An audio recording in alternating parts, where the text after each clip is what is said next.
Okay, hai.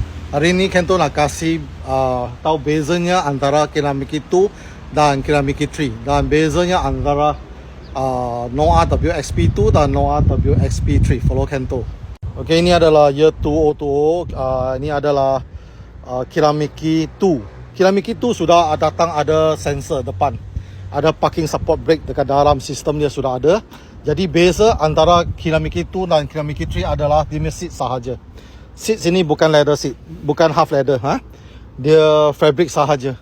Dan tepi panel dia kain, bukan leather, Okey, ini adalah Kiramiki 3, juga ada parking sensor, kecuali Kiramiki 1 tak ada. Dia pasang aftermarket. Ini ada parking support brake juga, ada warna hitam putih, kan tu ada stok. Dan kita nak tunjuk dalam dia. Sini ada leather, untuk Kiramiki 3. Dah half leather untuk seat dia, half leather untuk seat dia. Nampak tak? Belakang pun sama, half leather. Atas bumbu memanglah color dark. Okey, ini adalah total Noah WXP3. Apa bezanya Noah WXP3? Dia juga ada parking sensor. WXP2, WXP3 pun sama macam Kiramiki 2, Kiramiki 3. Cuma WXP1 tak semesti datang ada itu apa? Okey, kita tengok dalam dia. Dalam dia juga half leather, macam Kiramiki 3. Okay, tapi WXP itu pun ada half leather. So beza dia apa? Beza dia kita tengok dia punya sini. Dia punya steering dia ada half wooden design. Half wooden design. Beza dia macam ni saja. Of course parking support brake semua ada. Dan chassis number dia, model number dia start daripada 3BA macam Kiramiki 3 juga. 3BA. Dia bukan DBA lagi. Ini Kiramiki 3 dan WXP3 juga.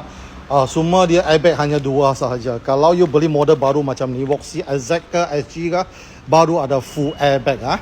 Ini adalah Noah model 2022 macam ini Voxy. Ini pun full airbag. Kalau nak full airbag, belilah model baru atau Honda Step Wagon. Okay, di sini kan tujuh ini adalah Honda Step Wagon model baru. Dia model lama, model baru pun full airbag juga untuk Honda Step Wagon, kecuali yang model Sparta tahun 2020 ke bawah. Kalau 2021 ke atas, Sparta semua pun ada full airbag, dan juga Cool Spirit semua ada full airbag lah. Okey, untuk model baru ini dia ada 3 versi. Dia ada Air. Air model adalah paling rendah spek. Ni Sparta ada dekat media. Dia ada lagi satu premium. Premium spek adalah higher spek. Sebab berminat beri Roger Kento.